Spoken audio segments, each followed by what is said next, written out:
Assalamualaikum warahmatullahi wabarakatuh. Perkenalkan, nama saya Pudianti Yustifia. Di sini saya akan menjelaskan teori kedua untuk mata kuliah teori akuntansi. Saya dari kelas akuntansi 6 SIP 3. Nah, di sini saya akan membahas tentang teori efisiensi pasar. Jadi, apa sih teori efisiensi pasar ini? Sebenarnya untuk definisi atau arti dari teori efisiensi pasar ini kan sangat luas. Jadi kalau misalnya kita rangkum atau kita ambil berdasarkan nilai intrinsik sekuritas. Jadi teori ini menjelaskan bahwa pasar dikatakan efisien jika harga atau nilai sekuritas yang ada pada pasar tersebut mencerminkan informasi mengenai seberapa jauh harga sekuritas menyimpang dan nilai dari nilai intrinsiknya. Jadi berdasarkan akurasi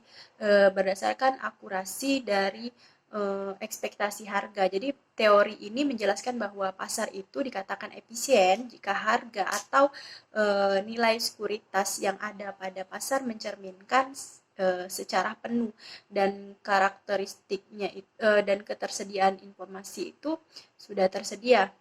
Jadi pasar itu dapat dikatakan efisien jika dalam informasinya itu pengguna pasar bisa mengambil keputusan atau mengambil pendapat mengenai pasar tersebut. Jadi kalau misalnya pasar itu sudah menyediakan informasi baik mengenai masa lalunya, itu nanti bisa memberikan pembuat atau pengguna pasar itu dapat mengambil keputusan mengenai informasi yang didapatkan tentang pasar tersebut.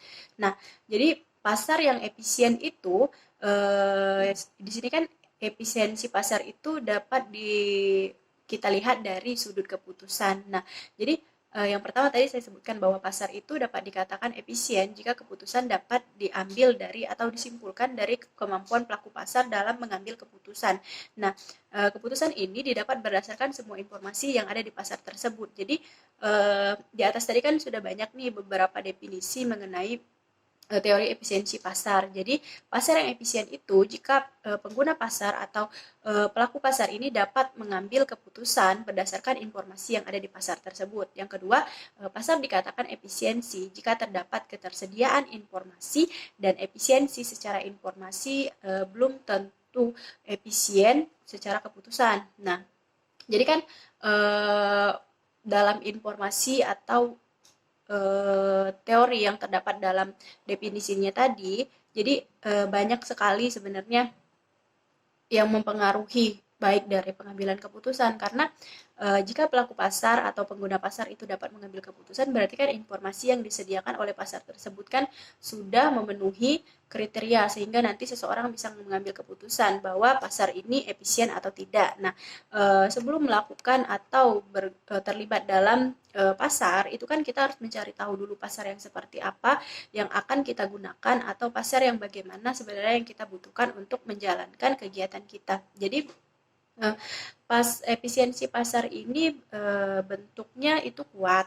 Pasar dikatakan efisien jika dalam bentuk kuat jika harga sekuritas secara penuh itu mencerminkan semua informasi termasuk dari laporan keuangannya dan segala macam.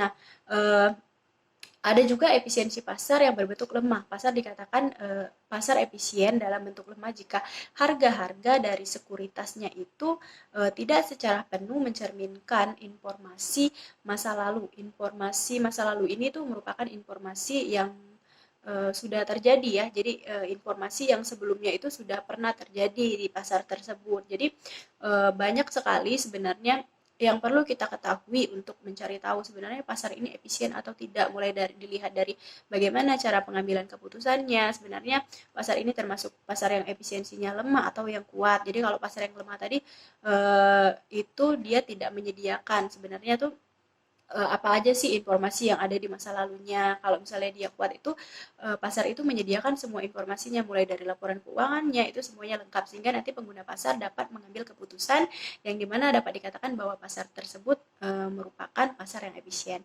Mungkin itu saja yang dapat saya sampaikan. Lebih dan kurang mohon maaf. Akhir kata, wassalamualaikum warahmatullahi wabarakatuh.